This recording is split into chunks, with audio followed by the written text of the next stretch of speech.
Welcome to the Whisk Web Training video series. In this video, we're going to talk about the final steps of the setup of your site. Now, one of the things that you can do when you're logged into your dashboard area is you can hover your mouse over your site title up here or click directly on your site title and you can bounce in and out of the dashboard area. So if I click on it, I'm out to my live view of my site. And if I click it again, I'm back into the dashboard area. So one of the things you'll notice when you go out to the live view of your site that you're building, your default homepage is a master post list, all the posts that you have been creating. One of the things that you can do is instead of setting it as your master post list, you can take one of the pages that you've been creating. So again, if you go and take a look at your pages, you would likely have a page in here that you want to set as the landing page or the home page of your site.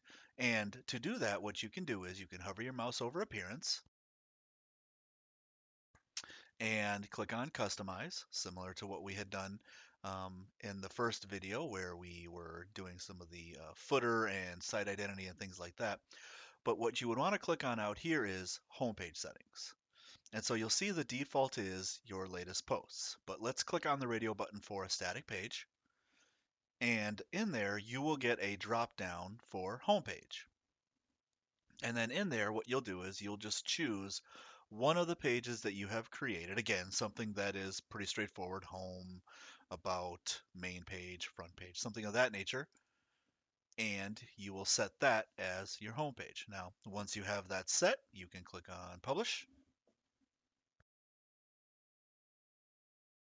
and then click on the X up here to get back to your dashboard area. And then you'll see in the pages list where I was at, this page that I set now is indicated by front page.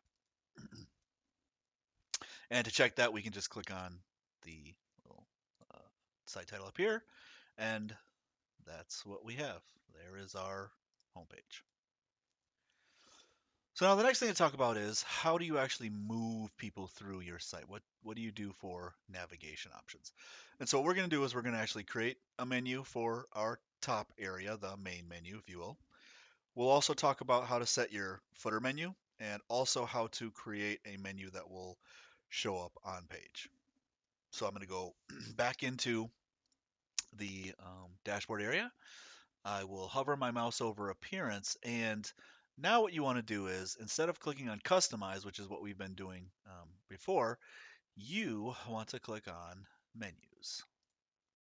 Now, this is what it looks like if you have no menus created. But if you have inherited a site or you have already built out a site, when you land in that menus area, you will land on an actual menu that had been selected previously, and you can access the existing menus by clicking on one up here at the top and clicking select. And that will get you to a menu to edit. And so we'll follow a similar thought process as what you would do if you have an existing menu, but the purpose of this video is to get you going from the beginning. So we will go ahead and we will create our first menu. So again, I'm creating my main menu, so I will call it main menu. Now again, you know, titling in WordPress is very important. Make sure that when you are titling things, they mean something to you, they mean something to other users within your site so that, you can obviously find it and edit it at a later time. So once I have a menu name set, I can click Create Menu over here on the right. And we will have our menu created. Now, obviously, we don't have anything in our menu yet. Let's first talk a little bit about some of these other settings that you can set here at the bottom. The first option is auto add pages, and do you want to automatically add any new top level pages to your site, or to this particular menu, I should say. This is not an option that many, if any, of the sites that exist within the Whisk Web service take advantage of, mainly because most of the sites that exist within our service um, have more than 5, 6, 10 pages. So this option really wouldn't work. What this option does is it will add any new page that you create to the menu. That takes a bit of the control out of your hands when you are building your menu. It doesn't allow you to, you'd have to come back in and adjust, remove, things of that nature. So, not something that you'll likely want to choose, but just be aware of what that option might do for you. Below we have the display location, and so the display location has two default items, and these are the two default locations within the UW theme. So this is the main menu area right up here at the top.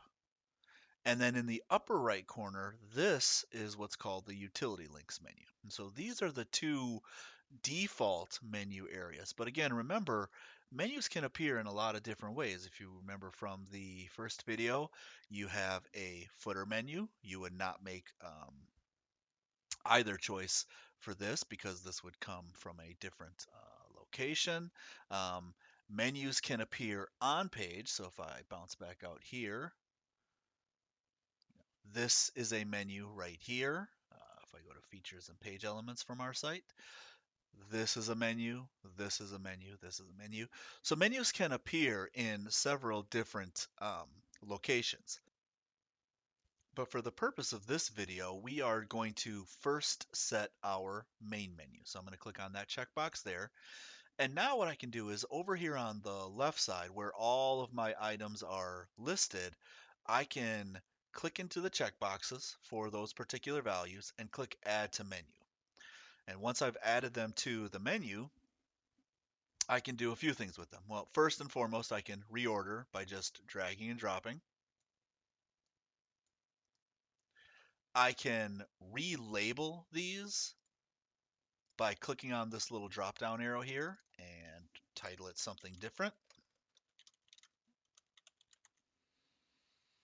You can also remove it this way. So once we have this set, I can click Save Menu. And what I'm going to do is I'm actually going to hold down my Control key or Command key if you are on a Mac, and I will click on Visit Site. And holding down the Control key forces forces a link to open in a brand new tab or brand new window. So I'm going to click over, and there is the menu that we just created. So again, pretty straightforward. You click in the checkbox, you click add to menu, you reorder, and that's how you create those menus. So most, if not all, who go through the trainings and view these videos, when you're creating menus, you're interested in this, but you really want to know how to do this, the drop down menus. And this is a bit of a different thought. It's the same idea, but this first step requires a bit of thought because what you need to realize is when you click on home, when you click on training, when you click on contact, join email list, these are all pages that you land on. But when you click on about, when you click on help, when you click on support, etc., you realize you don't go anywhere. You simply activate the menu that appears beneath or nested within this particular value. And so what these are is these are just labels that you create within the menus area that then houses the information or the menu links beneath it. And so if I go back over to my menus page, what you need to do is you need to hover your mouse over custom links and click on it. In the URL field, again, because I'm not actually sending anyone out of my site, I don't need an actual URL in there, but I do need a value, a placeholder value. And so what we're going to do is we're going to use the hashtag or the pound sign as our placeholder.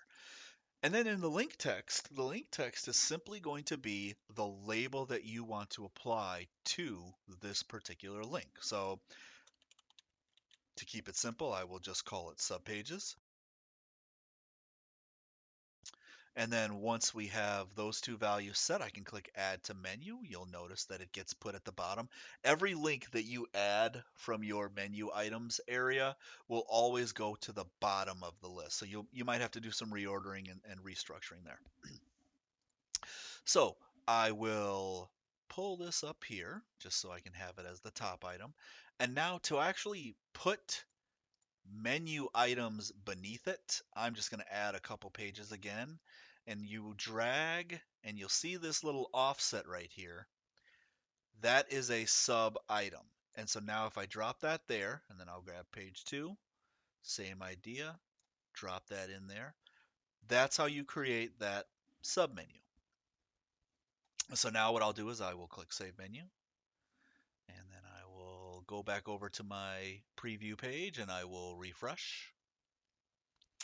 And there is that drop down that we just created.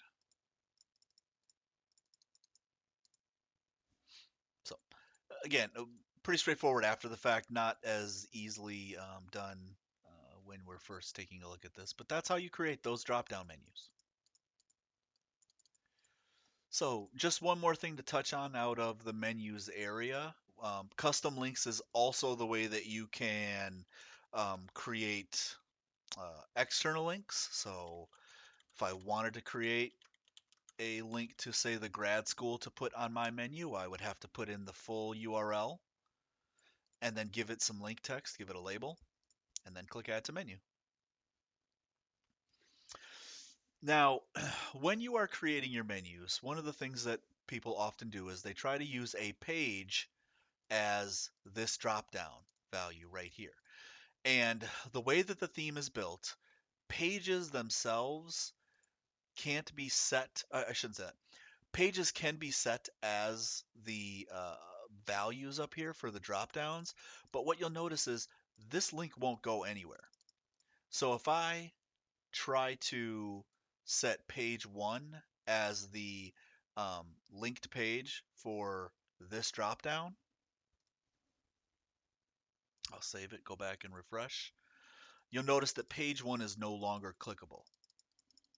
So you just have to be aware of the fact that you want to use these custom links up here instead of your pages so that you don't need to worry about losing the ability to click on this link up here. That's not the way that the theme is built.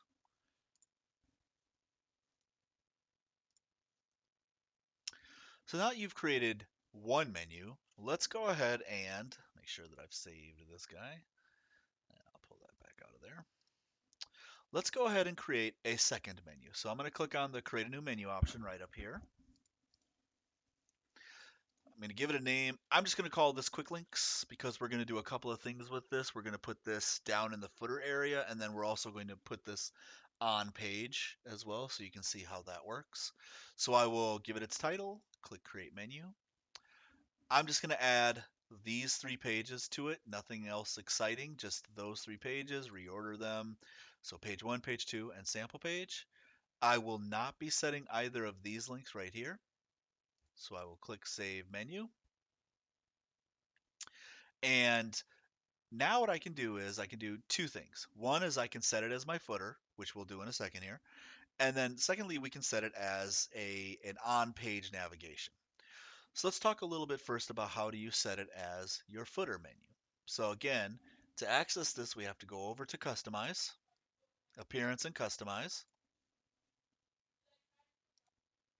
And again, once we're in our customizer area, you can click on the footer and scroll on down. And so this wasn't active earlier, but now it is active. And that's because nothing will show up here until you actually create your menus. So now that we have created some menus, we can choose, and I'll just go ahead and I'll choose both items there.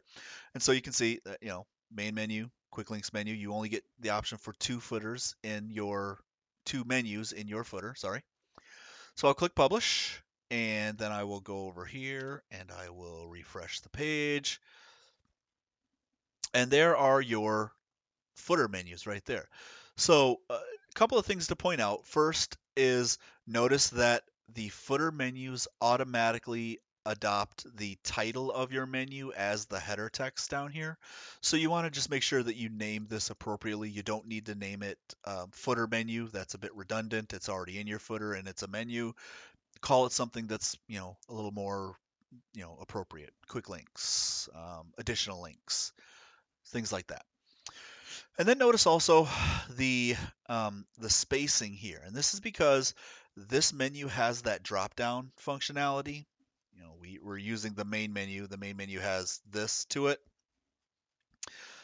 It doesn't look as good here in the footer as it will on other types of menu items. So you want to, I would recommend avoiding using drop downs for any of the menus that you have within your footer area. So that's how you add the footer menus. Again, as is the case with most things, it's a pretty easy process once you know where to look and what to click on. So let's talk about adding links on page, adding navigation on page. And so what I'm going to do is I'm going to actually navigate to one of the pages that we have within our site. So I'm going to click on page 1. It's a blank page, nothing on there. And one of the nice things is as you are navigating your site, you can see that you're logged in with this black bar up here. We've already done this a little bit with our site title, but also notice up here you have edit page. And edit page, what it does is it lets you bounce in between editing area and live view to edit on the fly. So I clicked on edit page and I'm now in the page editor area. So let's go ahead and add a menu to this. So I'm going to go ahead and remove this one column layout because I'm going to create a 2-column layout for this menu.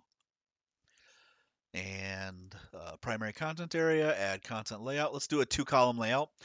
So when you add column layouts, and even for the default one, you can edit those content layouts by clicking on the gear icon right here.